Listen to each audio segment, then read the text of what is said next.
looks good there. Cut that in half. Alrighty. And then we're just going to turn the juicer on and feed it through.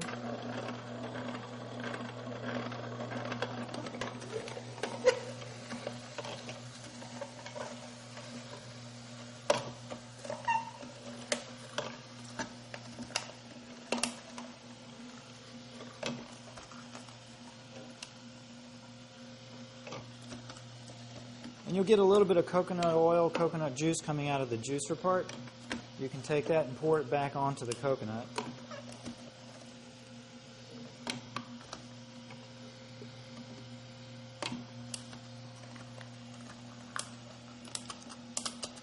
There you go. And you don't want to run too much coconut through at one time, because then you might get clogged up. If it does get clogged up, you can take the nozzle out of the end and let it come on through.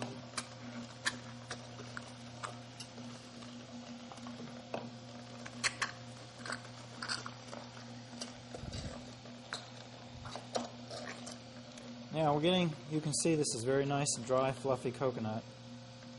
It's really beautiful.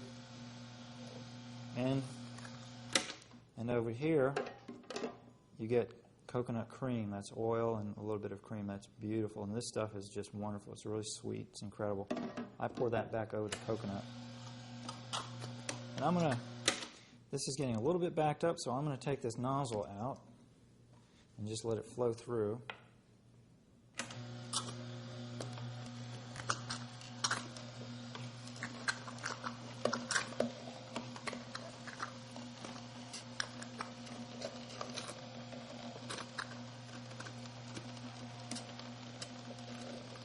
Okay, so we've got one mature coconut shredded, and I'm going to clean out the coconut from inside the juicer so we don't lose any of that. That is so yummy, yummy. That is wonderful. You get a good fresh coconut, these things are awesome. I'm just going to set that over there. And then I'm going to take the coconut cream and just pour it back into the shredded coconut. And then I'm going to stir that up a little bit just to mix it. And that is, you can see that's beautiful. It's really cool how you can make shredded coconut with a juicer. And if you find that having the nozzle in backs up the coconut too much, just leave it out. You don't have to have that nozzle in there. Okay? So we got one shredded coconut. And then we're going to add 2 medium tomatoes diced. All right. And it seems like a strange thing to add tomatoes to coconut, but actually this dish, when I make it and I serve it at potlucks and things, people don't even know that it's coconut. They're like, what is this? What is this? Because when it mixes with the tomatoes, the flavor changes it all to something that's kind of unrecognizable, but it's a really wonderful flavor. And also, if you're concerned about food combining, technically coconut is a nut, but when you shred it like this, mixed with tomato digests very quickly normally because it's a fruit. But I've found I haven't seen any problems with the tomato mixed with the coconut fermenting in the gut. But if you get gas or bloating from it, then just don't eat it. But I haven't seen that problem with anybody, including myself. There are a lot of people that have different beliefs about putting tomatoes in with other things because they are technically a fruit. Anything with a seed is a fruit. Just dump that in.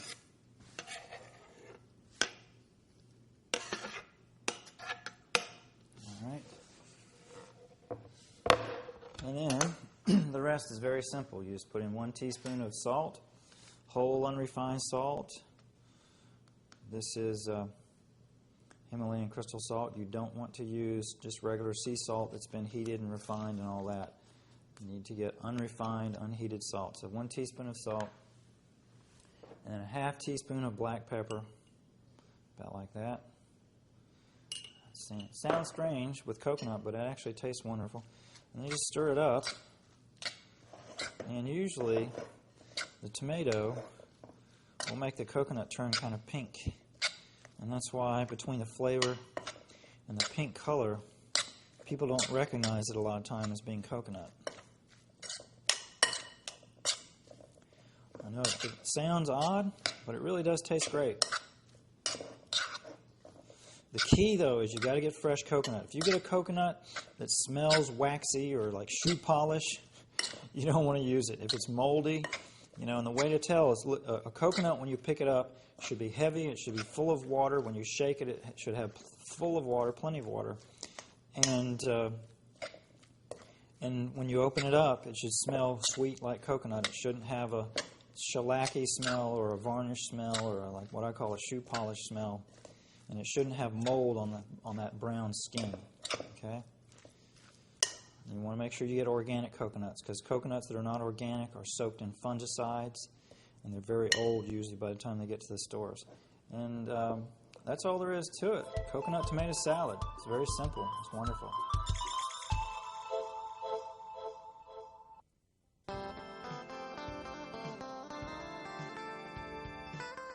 Live food doesn't have to be complicated, and so very often I make very simple little salads, and this is one of them. This is called sweet pea salad, and it's just some peas. I like to use sprouted green peas. You can, in a pinch, use frozen green peas. It has a different flavor, but it's very sweet. It's got a nice flavor to it. Usually I use sprouted, and this is 2 cups of sprouted green peas. Just throw that in a bowl. And then we're going to take 2 green onions and chop it.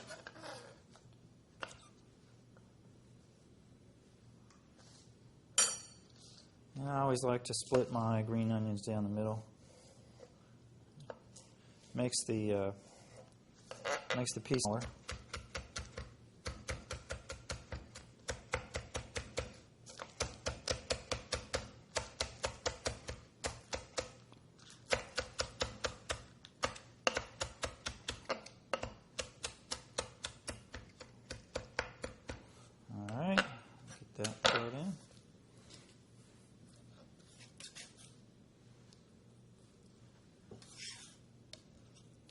We're going to take a bunch of parsley. It's just one bunch that you typically would see in a store. And I'm going to cut the stems off, because I don't like eating the stems. But if you want, you can run them through a food processor and chop them up fine.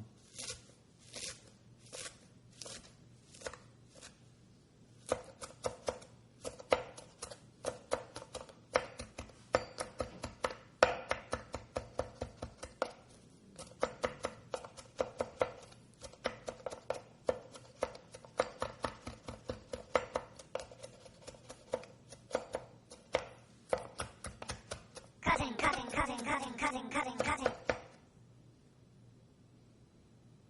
Did you hear something? Okay.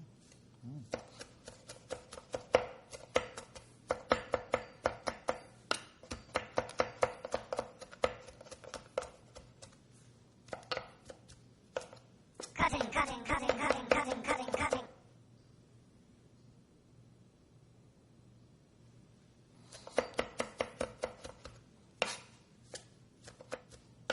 All right. Take that, put that in the bowl. Then we're going to put in 2 tablespoons of lemon juice or lime juice. There's 1, 2.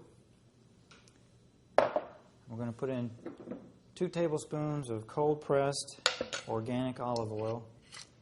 First cold pressing.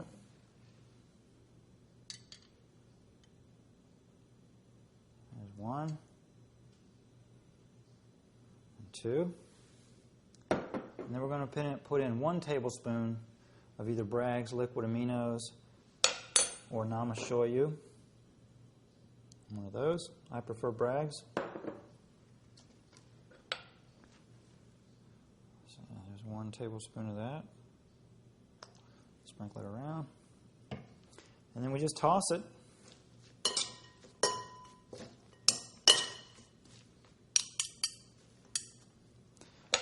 simple little green salad full of chlorophyll. It's wonderful. Sweet pea salad.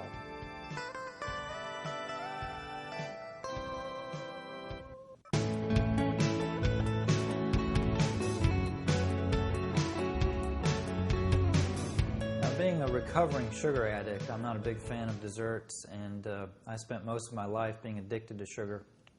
So when I finally broke the addiction to it, I never really had an interest in dessert. But I know along the way I did make a lot of homemade desserts just to satisfy my craving for sweets until I was able to let go of it. So I do have a few simple desserts, and this is one of them. It's just so easy. And all you do is take a banana and peel it. Maybe cut it in half, break a piece off, and just dip it in something. You can dip it in, I've got raw carob powder, and you can just dip it and just bite it. I've got raw chocolate powdered. This is cacao, raw chocolate. Dip a banana in that. That is heavenly. Another one of my favorites, coconut. Just stick it in the old banana. Bananas are nice and sticky. You see that? That is wonderful. You can also try cinnamon. Okay. Now, I also have nutmeg. And nutmeg is too strong to just dip a banana in, but you can mix nutmeg in with coconut, and that's really nice too. So, dipping bananas in these kinds of things are wonderful. I recommend against dipping a banana in almond butter or nut butters, which a lot of people do. It's really bad food combining. It fuels candida and parasites and disease. The fruit ferments because the nut butters digest very slowly. The fruit digests very fast.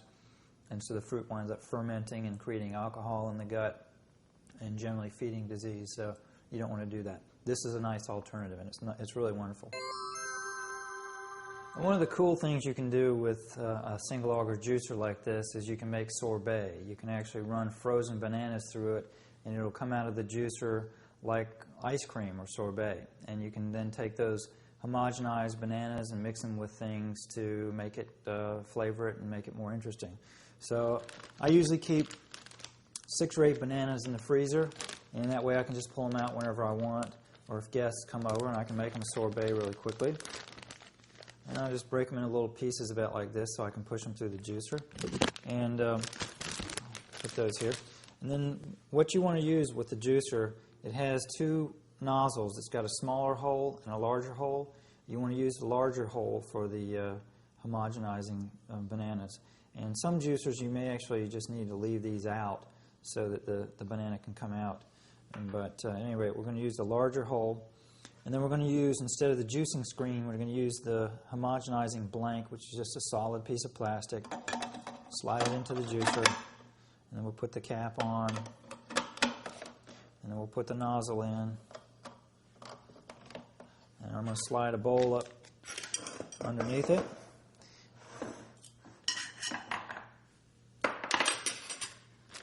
And then I'll just feed some banana through here.